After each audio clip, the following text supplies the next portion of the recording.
discutir. Y vamos a abrir ahorita este primer bloque con una entrevista al doctor Jaime Andrade Villanueva, director de los hospitales civiles, acerca de los niveles de hospitalización por COVID-19 que ha alcanzado este OPD. Ayer el gobernador informó que si bien se ha desacelerado el número de personas hospitalizadas, pues todavía tenemos una cantidad considerable de pacientes que están en este momento siendo atendidos en un nosocomio por COVID-19. Vamos a hablar de este tema con el director de los hospitales civiles, Jaime Andrade Villanueva. ¿Has tenido un caso cercano de hospitalización por COVID-19? Cuéntame tu experiencia y sobre todo para hacer el llamado a la conciencia de todos nosotros de ser responsables con las medidas sanitarias, de vacunarnos justamente para evitar esto. También vamos a platicar hoy con Ernesto Gutiérrez. Él es el presidente de Hagamos, el nuevo partido político. Seguimos desmenuzando y entendiendo qué hay detrás de esta supuesta bolsa millonaria de 380 millones de pesos para dos partidos locales, Hagamos y Futuro. Ayer el gobernador hace una declaración que me pareció apabullante. Dice, todo esto es culpa de Kumamoto, una ley mal hecha que lo que está generando ahorita es que tengamos un presupuesto al menos estimado para los partidos políticos millonario. Pero a ver, ¿qué responsabilidad también hay de los propios partidos políticos? Todo es culpa verdaderamente de Kumamoto y sobre todo cómo le hacemos para que no nos cuesten tanto dinero los institutos políticos. Vamos a hablar con Ernesto Gutiérrez, presidente de Hagamos, que también ya dijeron que van a renunciar al presupuesto que se les otorgue si es desmedido. Y quédate con nosotros porque tengo 2 o 3 preguntas ahí para Ernesto, guardadas en el cajón, porque hay algunas dudas que me surgen sobre el papel de Hagamos en este dilema y en esta deliberación sobre el dinero para los partidos políticos. También otro de los temas de la semana, vamos a platicar con Juan Guillermo Márquez, presidente del Observatorio Ciudadano del Agua, sobre la presa El Zapotillo y esta declaración de ayer del gobernador Diego Sinue de Guanajuato, que dice, bueno, si no nos dan agua del Zapotillo, como es la propuesta del presidente, pues entonces nosotros no les vamos a dar agua a Chapala, que es una fuente de abasto para la zona metropolitana de Guadalajara. La verdad estuve medio ahí buscando y quiero entender si esto realmente es un amago, es una amenaza o si es algo descabellado, si podemos comenzar una guerra del agua con Guanajuato. Imagínate que lleguemos a esos niveles.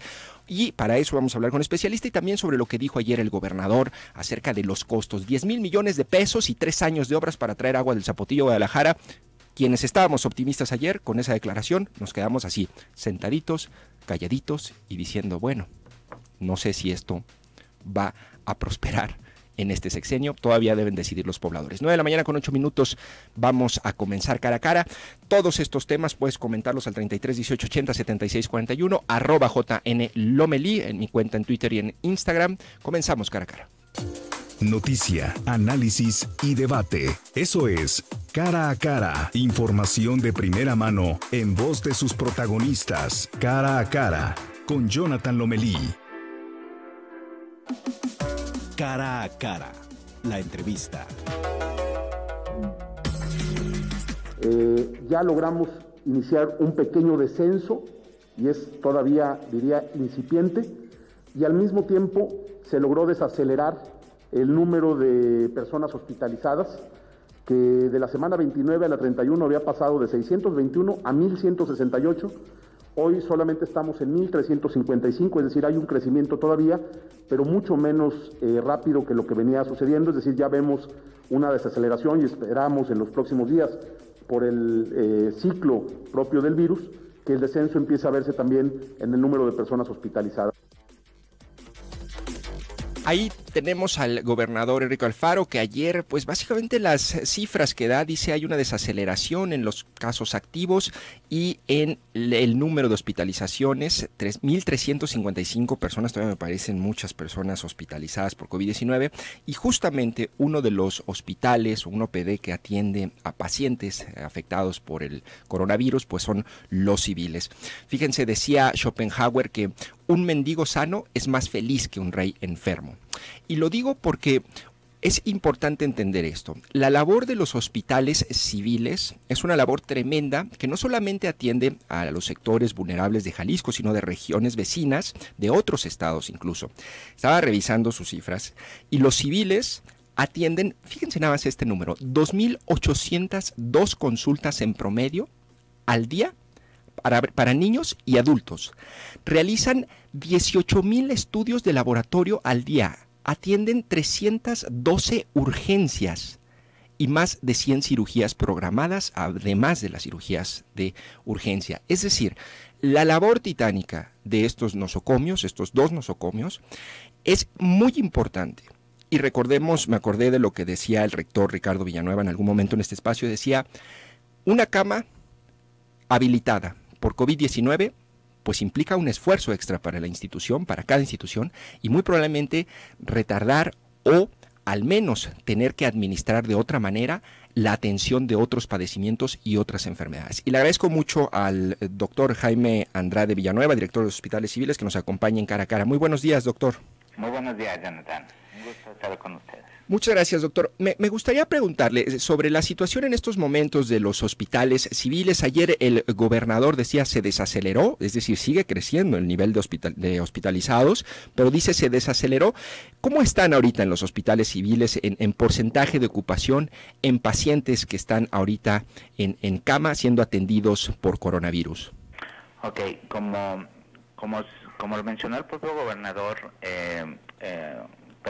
a diferencia de la primera ola, en que se confinó o en que se hicieron o se dedicaron camas exclusivamente para la atención de pacientes con COVID, y evidentemente en algún momento parte de esas camas no estaban ocupadas y se dejaron de atender a algunos otro tipo de pacientes. Ahora lo que se hizo fue un esquema más híbrido, o sea, es conforme se vayan ocupando las camas, se van abriendo nuevos espacios, en el entendido de que pues el hospital puede poner cerca de 1,000 camas, si así se requiriera, para la atención de los pacientes con esta enfermedad. En este momento tenemos cerca de 250 pacientes hospitalizados en ambas unidades hospitalarias, y efectivamente, como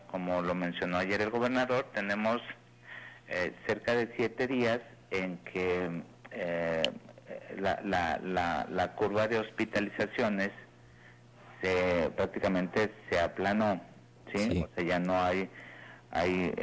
no era el ingreso acelerado que sucedió en los cerca de 20 días previos, en que iba creciendo muy rápidamente la hospitalización.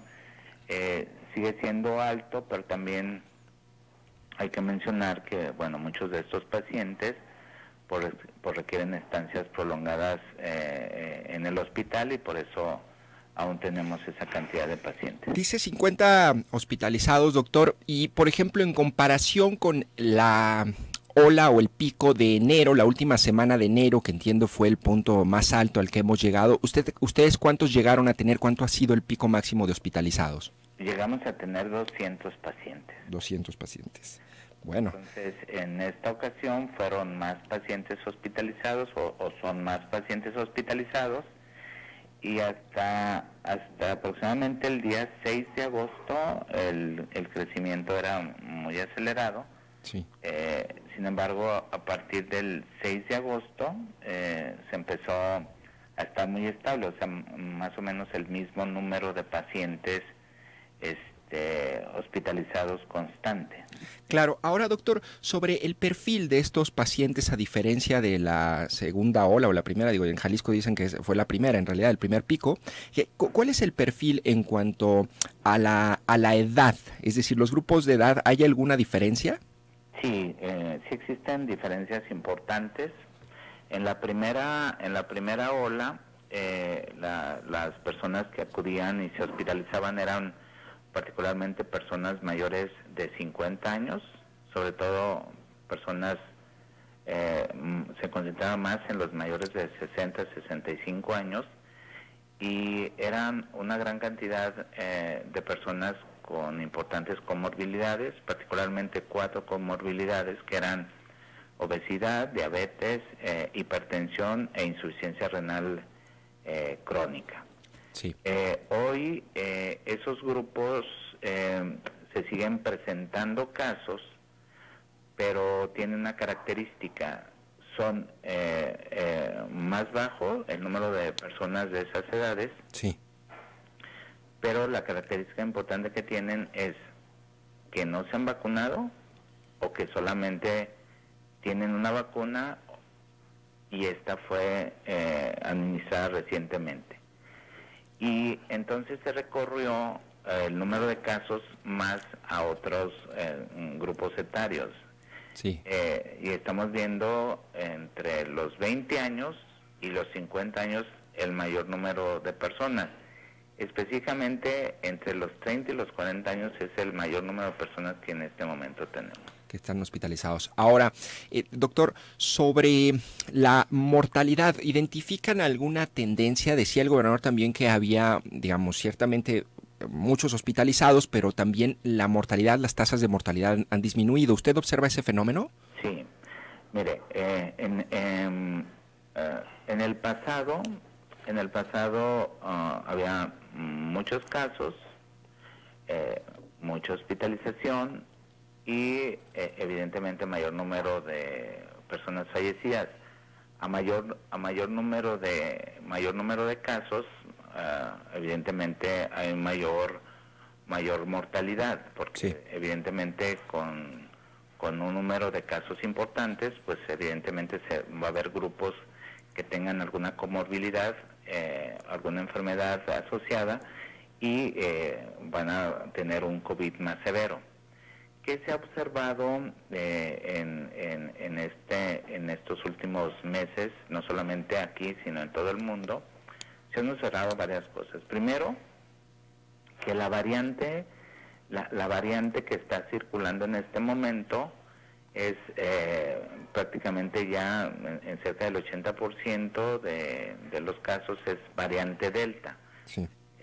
Esta variante tiene una característica que es más contagiosa porque tiene una carga de virus, las personas que lo portan, de 1.200 veces más que una persona que tenía una de las variantes previas, ¿no? ¿Cuánto, perdón, doctor? 1.200. Válgame. 1.200 veces más. De hecho, el periodo de incubación se acorta. Normalmente el periodo de incubación era de 5 a 7 días, y aquí se acorta a 3 a 5 días. O sea, después de que uno tiene contacto con una persona con COVID, es mucho más rápido si tiene síntomas o si se infecta, aunque sea asintomático. Sí.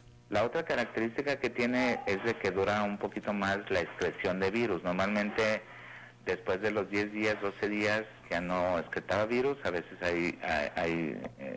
se prolonga un poquito más, 15, 16 días. Sí. Entonces, hay más casos de infectados porque evidentemente esta variante tiene la capacidad de infectar a entre 8 y 9 personas, un solo paciente, contra la variante original que era de 2.5 personas Sí. por cada persona infectada. Entonces, hay más contagio, pero como se va a los grupos más jóvenes, la hospitalización sí es menor. De hecho, si ustedes se fijan en los datos que se presentan, a pesar de un mayor número de casos activos, pues no hemos llegado aún a los niveles de hospitalización que tuvimos, por ejemplo, en enero. Sí. Y la cantidad evidentemente, a mayor número de enfermos, mayor número de muertos. Sí. Sin embargo, también la mortalidad en todos los escenarios es mucho menor, porque las personas están más jóvenes y tienen mejores condiciones de salud que las personas mayores de edad. Sin embargo,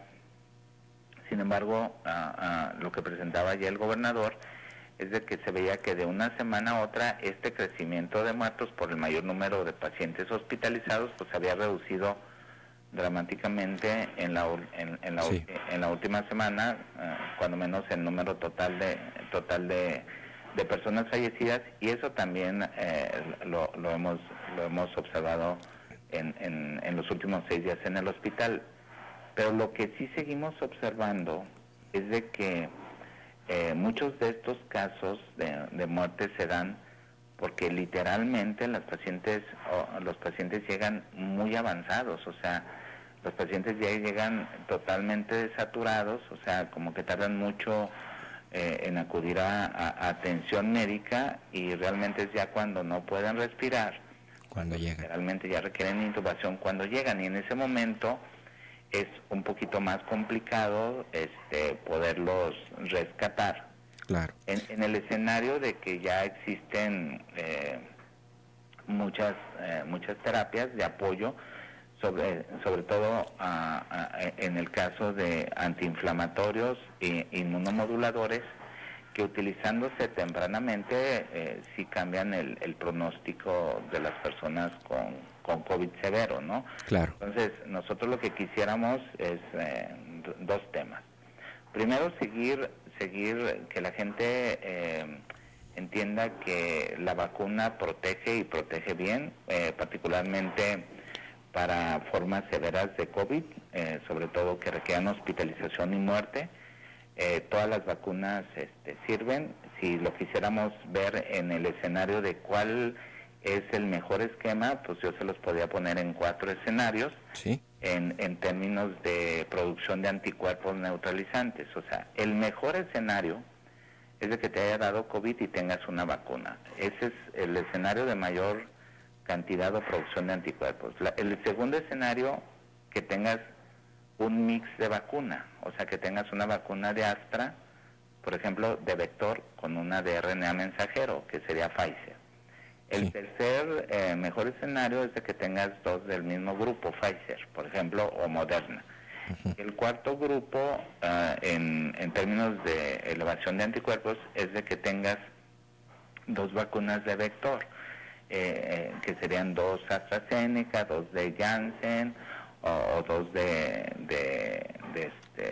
otras vacunas de vectores, ¿no? Sí. Entonces, primero que la vacuna ha sido dramáticamente importante en los países que tienen mayores tasas de vacunación, de que cuando esta variante se presenta, pues rápidamente se controla, ¿no? Porque existe una gran cantidad de población vacunada. Claro. Segunda, que es súper importante utilizar cubrebocas.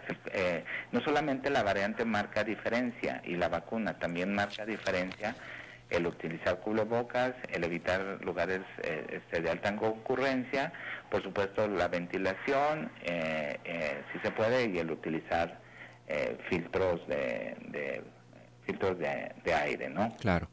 Pues doctor Jaime Andrade Villanueva, director de los hospitales civiles, me parece que ese es el mensaje, es importante. Si bien hay capacidad hospitalaria, el llamado es a que la población se vacune, a que cumpla con esa responsabilidad, que utilicen el cubrebocas y se atiendan las medidas sanitarias para evitar más hospitalizaciones. Si bien se desaceleraron, no está esto todavía terminado. Doctor, le agradezco muchísimo que nos haya acompañado en Cara a Cara. No, muchísimas gracias, Jonathan, y sobre todo, como último mensaje, que aquellas personas que tengan COVID acudan oportunamente a atención. ¿Nos recuerda en qué momento es el indicado para acudir? Es en los niveles de oxigenación, ¿no? Cuando, si se quiere ser oportuno, sobre todo con oxigenaciones arriba de cuando ya bajan de 90, es crítico y inmediatamente hay que recibir atención. Bueno, pues ahí está el doctor Jaime Andrade Villanueva, director de los hospitales civiles. Le agradezco mucho, que tenga excelente día. Gracias, muy amable. Gracias. Pues ahí está la información que nos comparte el director de los hospitales civiles. Dice más del 80%, prácticamente el 80% son de la variante Delta, tienen 50 hospitalizados, los grupos de edad bajaron, el perfil son cada vez más jóvenes y el llamado es a vacunarte. 9 de la mañana con 24 minutos, vamos a un corte y regresamos con más en Cara a Cara.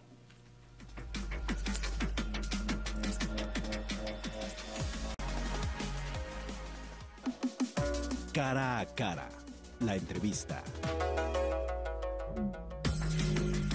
Que ahí están los resultados y la verdad de la supuesta reforma del entonces diputado Kumamoto para que cada quien saque sus cálculos y se den cuenta de la verdad. Ahora resulta que nos va a salir más caro que antes el sistema de partidos con esa reforma. Es verdaderamente absurdo y la respuesta es no. No estoy dispuesto a permanecer inmóvil ante un planteamiento que busca darle más dinero a los partidos. No estoy de acuerdo con eso y vamos a platicar con los legisladores a ver qué se puede hacer para revertir este despropósito, pero ojalá quede como una lección de cómo se puede construir un castillo de humo de esos personajes que hablan bonito, que dicen las cosas que les gustan oír a algunos y que lo que generan es problemas de esta magnitud. Mole, doña María, esas declaraciones del gobernador sí estuvieron fuertes contra Pedro Kumamoto, dice puro humo nos vendió y nos dejó este problema. Un poco más adelante y en el audio también dice algo así como que, pues bueno, yo tengo que arreglar todo lo que los demás hacen o todos los errores de los demás, dice yo me dedico a arreglarlos. Y bueno, a ver, contexto muy brevemente, el IEPC en su anteproyecto de presupuesto dice para el 2022 necesito 500 millones de pesos. 380 serían para repartir entre Futuro y Jalisco, los nuevos partidos políticos estatales, y 117 millones de pesos más o menos serían para repartir al resto de los partidos, MC, PAN, PRI, es decir, que tienen registro nacional.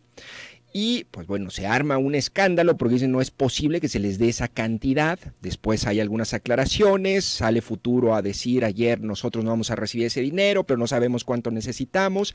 Y ayer también Ernesto Gutiérrez de Hagamos informó a través de sus redes sociales en entrevistas que también iban a rechazar cualquier cantidad desproporcionada de presupuesto.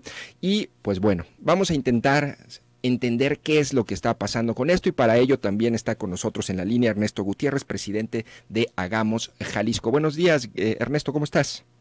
Muy buenos días, Jonathan, muy bien, gracias por el espacio. Oye, a ver, primero así aquí en corto, Ernesto, Sí. ¿tú crees que sí fue culpa de Kumamoto? ¿Esa ley?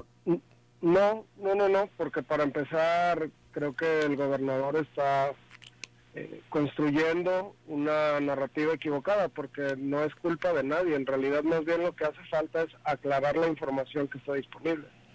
A ver, ¿y qué postura tienen ustedes, Ernesto, con respecto a este dinero? Dicen 380 millones de pesos, al menos, Ernesto, según si aplicamos la fórmula nacional o local, ya ni sé, bueno, Sí. sería el 30% de ese dinero, literal, sí se lo llevarían ustedes. Dividido No, entre completo. Futuro y Hagamos, ¿no? O sea, como unos 50 millones de pesos, eso de entrada sí se lo podrían llevar, ¿no? No, porque aunque ¿Cómo está? A no se ver. reparta, lo que pasa es que la ley, tal cual lo que dice es que aunque no se les otorgue a los partidos con registro nacional, entran en la división. Es decir, ese 30% se divide entre 7, y de esas 7 partes, una le toca a Futuro, una le toca a Hagamos. No es mitad y mitad ese 30%. ¿Ustedes con esta regla saben más o menos o estiman cuánto les tocaría? Porque ayer Susana de la Rosa de Futuro no supo. Sí, más o menos, o sea, te estoy hablando del número redondo, cerca de 30 millones de pesos sería lo que le tocaría a Hagamos. ¿Y cuánto devolverían de esos 30 millones? No hay un proyecto de devolver recurso, porque la realidad es caray. que ese recurso, sí, no, es que lo que sí es desproporcionado es, y hay que decirlo muy claramente, que una bolsa de 380 millones de pesos se reparte entre 2 partidos, por supuesto que es una locura. Si se explica que en realidad accedemos nada más a una séptima parte del 30% de esa bolsa y al porcentaje que la gente nos dio en las urnas, que es justamente la ley de sin voto no hay dinero, para completar esa bolsa, ahí se compone el presupuesto de los partidos. Uh-huh. Y ese presupuesto se tiene que ejercer para que la ley, lo que la ley la marca, una parte para actividades específicas y el resto para actividades tendientes al desarrollo del partido y a la participación social. Eso es lo que marca la ley, eso es lo que los partidos tenemos que utilizar. Esta lógica de regresar el dinero, etcétera, es algo que nosotros no estamos proponiendo. Lo que estamos diciendo es, no vamos a aceptar un solo centavo más de lo que la ley nos marca. Y la ley no nos marca recibir 190 millones de pesos definitivamente. ¿Cuál es el problema? El IEPC pide la bolsa de los 380 millones de pesos completa, como si se fuera a repartir, y por supuesto que genera esta confusión. pero esa bolsa en realidad va a ser de cerca de 60 millones de pesos para los dos partidos políticos. ¿Y 30 millones de pesos es suficiente? ¿Es mucho o es poco para lo que necesita un nuevo partido estatal como Hagamos para operar en un año no electoral? Es suficiente, digo, hay una discusión que es necesaria y que Hagamos no le va a tener nunca miedo de entrarle a los mecanismos de financiamiento, cómo regular y permitir que sea más autofinanciable, sin duda, que sea menos oneroso para el cargo público, pero son discusiones que se tienen que dar dentro del marco legal. Nosotros no podemos desentendernos de la ley que nos aplica. Si hay que discutirlo en el Congreso, ahí están en este momento 2 diputados y un diputado dispuestos a hacerlas. En la siguiente legislatura habrá 2, y claro que hay que encontrar un mecanismo que sea justo, pero hoy lo que la ley nos dice es esto. Si es suficiente, yo creo que sí es suficiente, es lo que se corresponde a la votación que obtuvimos, y es un recurso que nos compromete a recorrer todo el Estado, a construir una alternativa viable y a proponer mejores gobiernos. Bueno, dice Ernesto Gutiérrez, presidente de Hagamos, 30 millones de pesos es suficiente para el próximo año. Oye, Ernesto, a ver, voy a intentar explicar esto brevemente, pero en la sesión del Consejo, la consejera encargada de exponer este tema dio dos argumentos sobre por qué había esta bolsa millonaria. Y voy a intentar como explicarle rápidamente al auditorio. A ver, cuando Kumamoto impulsa esta ley sin voto no hay dinero, la reforma solamente aplica para los partidos con registro nacional, porque la lógica de él era, bueno, pues es que están recibiendo dinero de la federación y dinero a nivel estatal, entonces hay que reducirles el monto. Da la casualidad de que ni Kumamoto, ni los diputados del PRI, ni los diputados de MC se pusieron a pensar que podía haber ahí un conflicto y una laguna, porque ¿qué iba a pasar cuando hubiera partidos estatales, como el caso de Hagamos y Futuro? Entonces, empieza todo un debate el año pasado sobre cómo se va a repartir el dinero a los partidos locales y a los partidos nacionales, ahora que se constituyeron ustedes. Y según veo aquí, Ernesto, esa laguna en la ley de Kumamoto genera este problema. Pero el otro problema es que hay 3 partidos políticos, 4, PAN, PT y ustedes Hagamos, que interpusieron acciones de inconstitucionalidad para que se les diera una bolsa diferenciada, con criterios diferenciados, aplicando 2 leyes, se les entregara el dinero. Y esto a ustedes, Ernesto, el año pasado les representó 5 millones de pesos más. Es decir, ustedes promovieron de alguna manera estas acciones de inconstitucionalidad que hoy nos tienen discutiendo el exceso de dinero que hay sobre la mesa para los partidos políticos. ¿No es como medio contradictorio, Ernesto? No, y te voy a explicar por qué. Primero, técnicamente nosotros no hicimos el recurso de inconstitucionalidad porque no estamos facultados, pero por supuesto que sí dimos una batalla ante el tribunal local, y tiene que ver con lo siguiente. Justo lo que decías hace rato, el espíritu de la reforma que crea una bolsa diferenciada, y esta es una parte que se ha discutido muy poco, es que los partidos nacionales en efecto tienen un ingreso local y un ingreso nacional. Es decir, eso sí se llevan una cantidad importante de dinero. Y la única condición de posibilidad de generar un piso parejo y que los partidos de nueva creación o los partidos locales realmente les sean efectivos y puedan construirse como una alternativa política para la gente, es que el piso sea relativamente parejo. Si no, entonces sí estaríamos hablando de algo oneroso, porque los partidos nacerían, tendrían el presupuesto un año y se morirían porque no tendrían ninguna posibilidad real de contender. ¿Cuál es el asunto? El año pasado, no nada más a nosotros nos querían aplicar un criterio que contrario a la Ley General de Partidos, sino que además nosotros no teníamos un antecedente de votación. Entonces estábamos accediendo nada más a la 13ª parte, porque en ese momento recuerden que había partidos que perdieron el registro de esta elección, de un presupuesto que no nos correspondía. Yo lo sigo sosteniendo, esta ley lo que tiene de diseño es tratar de equilibrar más el piso. ¿Cuál es el asunto? Y eso te lo digo también, me parece que a mí, cuando menos, me despeja muchas dudas la postura de ayer del gobernador, sí, que están construyendo un momento para discutir, y yo creo que en eso tendríamos que poner mucha atención, el nuevo esquema de repartición, que, ojo, no necesariamente va a ir a quitarle recursos a los partidos políticos locales porque simplemente no pueden, es legislación federal, pero sí, para derogar tal vez esta ley de sin voto no hay dinero, que el día de ayer la caracterizaron como la responsable de una desproporción ficticia, porque no es verdad que va a haber 380 millones, y entonces, ¿qué va a pasar?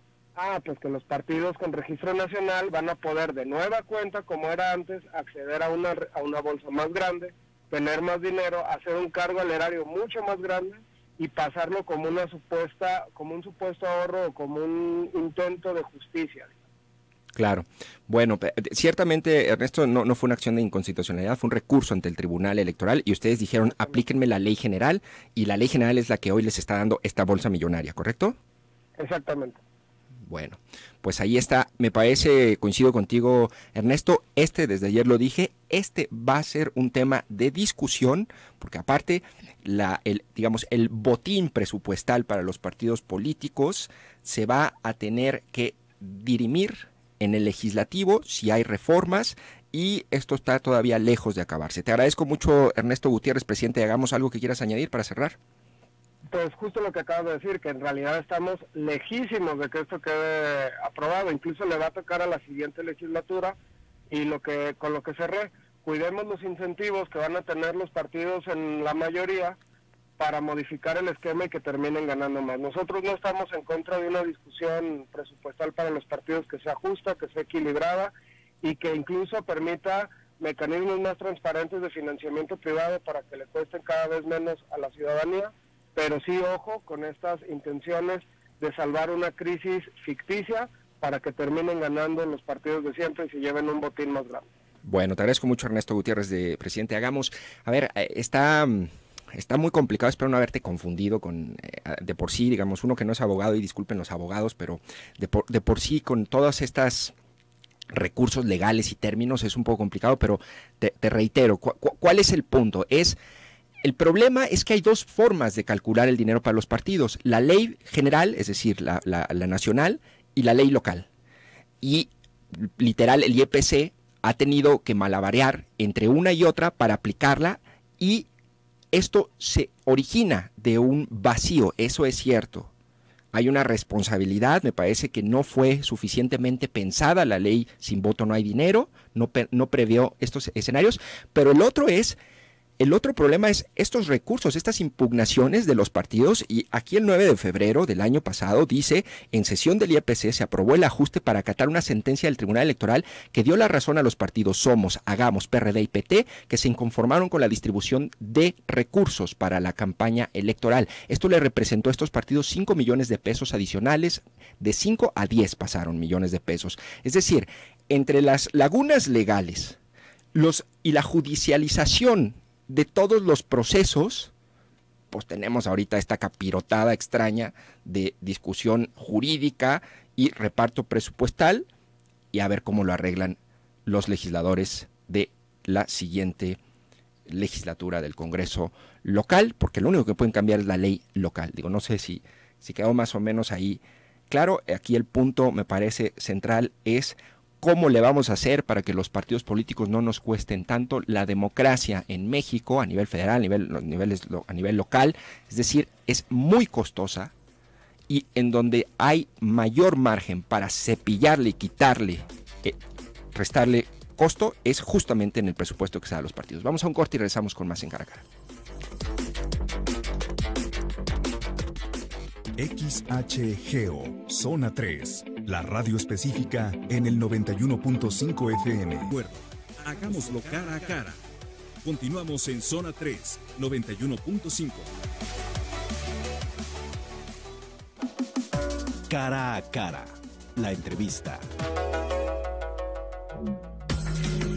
Ante lo que estaríamos es estaríamos ante una situación en la que se estaría comprometiendo el futuro de 5 millones de ciudadanos de Jalisco. Yo no quiero ni pensar en ese escenario. No me parece ni siquiera un asunto que se tenga que poner sobre la mesa. Cuando yo leo a algunos que hasta saborean y dicen, ay, lo van a votar y todavía no está en juego nuestra ciudad. ¿Qué parte no hemos entendido? Este no es el asunto del presidente o de Alfaro o de nadie, es el futuro de nosotros, de nuestra casa, y eso es lo que tenemos que entender. Entonces yo no quiero ni pensar en que el presidente podría prestarse a una cosa así.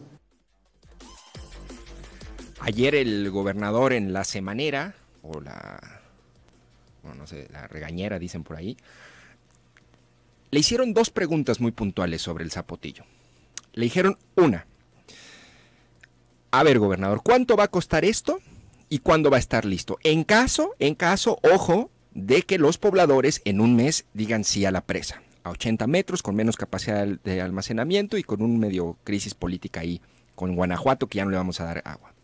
Y dice el gobernador, bueno, son como 3,000 millones de pesos para terminar las obras del Zapotillo y como 7,000 millones de pesos para la presa derivadora del Purgatorio, que sin ella, sin esta presa, el sistema del Zapotillo y el agua de Río Verde para traerla a Guadalajara no es posible.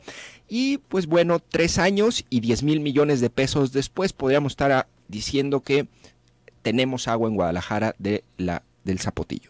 Bueno, eso para empezar ya nos deja un poco suspicaces y con ciertas reservas con respecto al anuncio triunfalista de que ya hay un planteamiento de solución para el Zapotillo.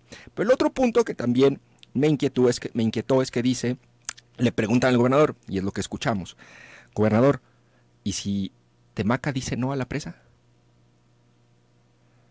¿Qué va a pasar?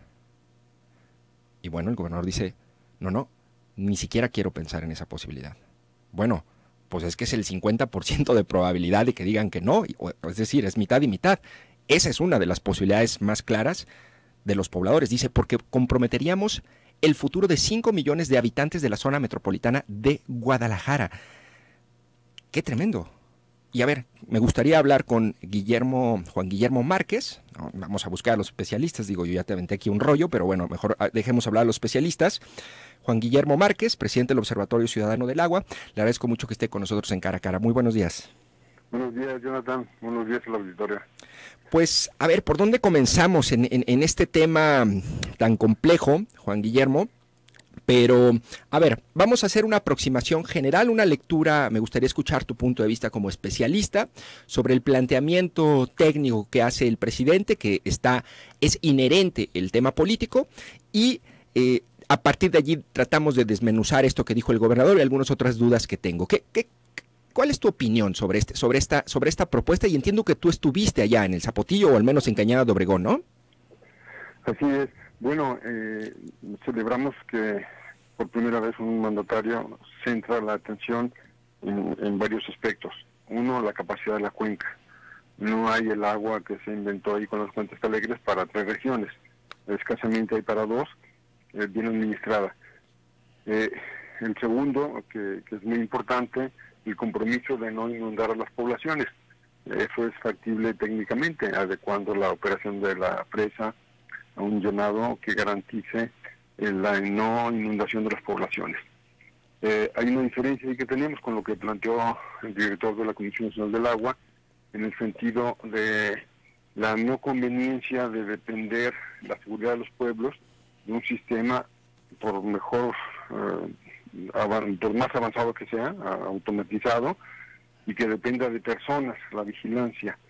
Se pueden hacer vertedores laterales en la presa, al nivel que se determine, que no pone en riesgo a las poblaciones, y eso no requeriría una vigilancia especial o tan especial, ¿verdad? Entonces, yo creo que por ahí está la solución que les dé más tranquilidad a los pobladores, y que esto pueda seguir adelante. En cuanto a el riesgo o la inviabilidad de la ciudad o el riesgo para 5 millones de habitantes, pues es que eso debe enfocarse desde otro punto de vista, porque en algún momento lo que finalmente aceptó el gobierno federal, nuestra propuesta, fue rechazada por el gobierno del estado, ¿verdad? Sí. Obviamente no es la única vía, hay más vías. Sí da tranquilidad el que se pueda disponer de una fuente que complemente el gasto, pero no se puede tener todo el futuro de un área metropolitana dependiendo de un río que no es perenne, que solamente capta agua de lluvia, y que eso, bueno, lo tendrá dependiendo de los temporales. Entonces, ¿no es así como lo dice el gobernador, Juan Guillermo Márquez, del Observatorio del Agua, que se comprometería el futuro de 5 millones de habitantes si Temaca dice no a la presa? Bueno, el compromiso de la afectación, digamos, para 5 millones de habitantes sería en el caso de que ya no tuviera más fuentes de abastecimiento, o sea, que las tiene, que no deja de ser un buen complemento, sí, lo reconocemos, pero vamos, en la actualidad 5 millones de personas no estamos sin agua en el área metropolitana. Bueno, pero 600,000 en el estiaje, Juan Guillermo, sí estuvo fuerte, ¿no? Pues sí, pero eso fue una mala gestión del agua. También hay que reconocer. ¿O fue culpa? Sí. Sí, porque, vamos, si hicieron un secado anticipado de la presa, debieron prever que eso sucedería y compensarlo con el volumen que todavía se tiene disponible de Chapala, o que se tuvo disponible. Entonces, eso no fue una cuestión climática, ni mucho menos, es una falla de una pésima gestión. Claro. Entonces, yo creo que tenemos que centrarnos bien en los aspectos como son, o técnicos en ese sentido, pues para llegar a acuerdos, entendimientos. O sea, también coincido, vamos, que es muy necesaria la reserva que puede representar y la utilización del agua del Río Verde, pues sí, o sea, es de mejor calidad que la del lago de Chapala. Pero también tenemos que estar muy atentos porque, bueno, se había hecho un acuerdo de entendimiento que ahora ya parece que no habrá entendimiento entre los estados, y Guanajuato amaga con no dejar pasar el agua para Chapala. Ese punto... Sí, perdón que te interrumpa, Juan Guillermo Márquez del Observatorio del Agua. Justamente ese punto es el que te quiero preguntar y quiero poner en contexto al auditorio. Ayer el gobernador Diego Sinue dice, bueno, si no me dan agua del Zapotillo, que ese era un poco el acuerdo, y como va a quedar más a menor altura la cortina, dice, si no me dan agua del Zapotillo, no voy a permitir que vaya agua de la presa Solís, se llama, creo, a Chapala, que es otra fuente de abasto de agua para la zona metropolitana. A ver, ¿eso qué significa? ¿Eso es posible o es una tontería? Bueno, creo que le estamos asesorando mal al gobernador y está reaccionando más con las vísceras que con la razón. Digamos, el derecho preferente para el uso del agua es en los territorios, en las cuencas. O sea, Chapala es parte de la cuenca del río Lerma. León no es parte como tal de la cuenca del Río Verde, por eso es un trasvase de una cuenca a otra. Claro.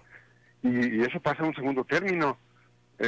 También se debe tener en cuenta que en cuestión de orden, digamos, de derecho, fue primero el lago de Chapala que la ciudad de León, ¿no?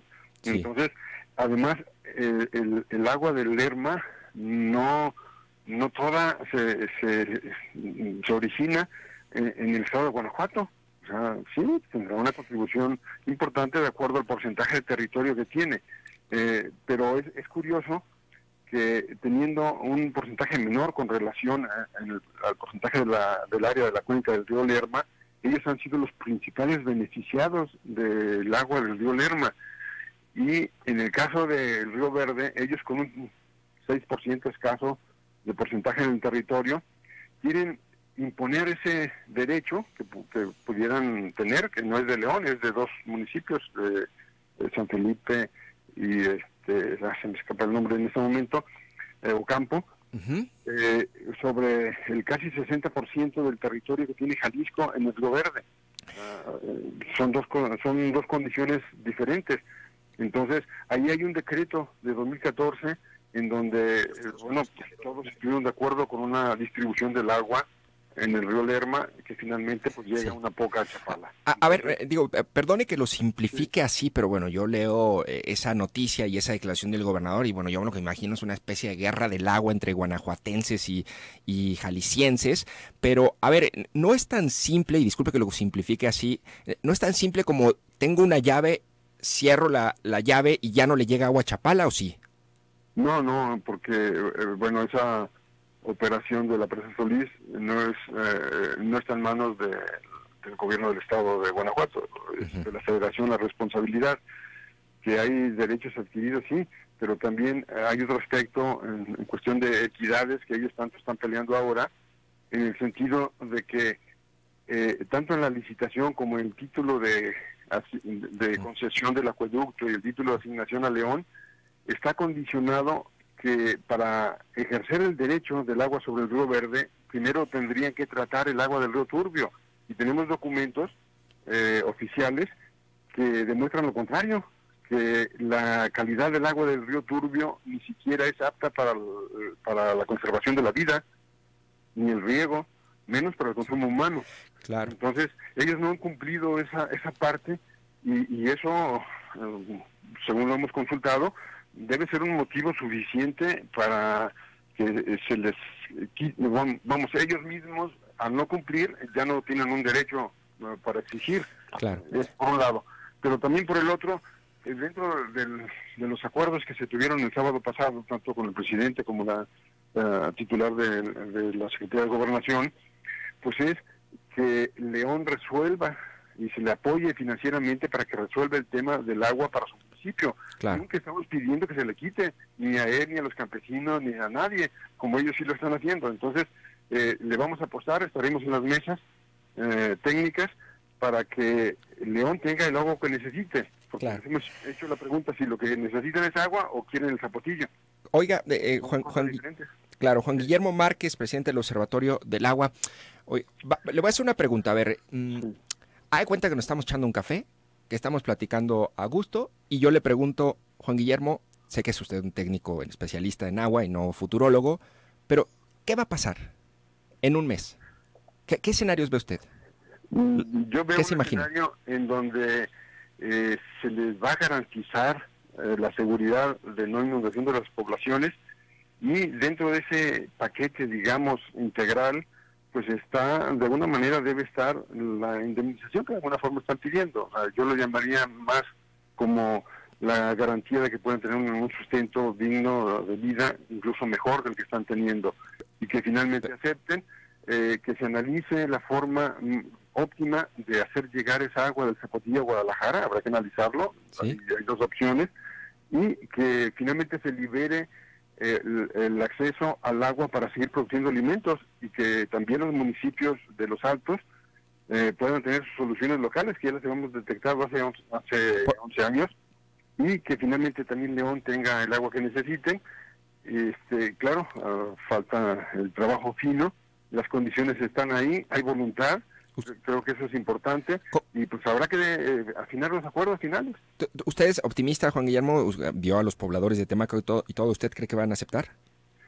Yo creo que los pobladores de Temaca van a aceptar esto. Habrá que ver el tema cómo lo están manejando quienes llevan esto, pero yo conozco pues prácticamente a todos los habitantes, muchos de ellos nos vimos ahí. Yo confío en que lo acepten. Ellos quieren ya una solución definitiva. También el gobierno federal quiere una solución definitiva. No, y nosotros. La manera de garantizar es pues que se expida un nuevo decreto en los términos que debe expedirse, que les dé garantía a todos, y que finalmente pues ya nos deje en paz en ese sentido para seguir trabajando con la gestión integral del agua. O sea, esto no termina nada más con la solución de un proyecto. Este acuerdo... Con la forma de crecimiento de las ciudades y con un manejo más adecuado. Claro. Este acuerdo no da agua para los Altos, ¿verdad? O sea, solo Guadalajara.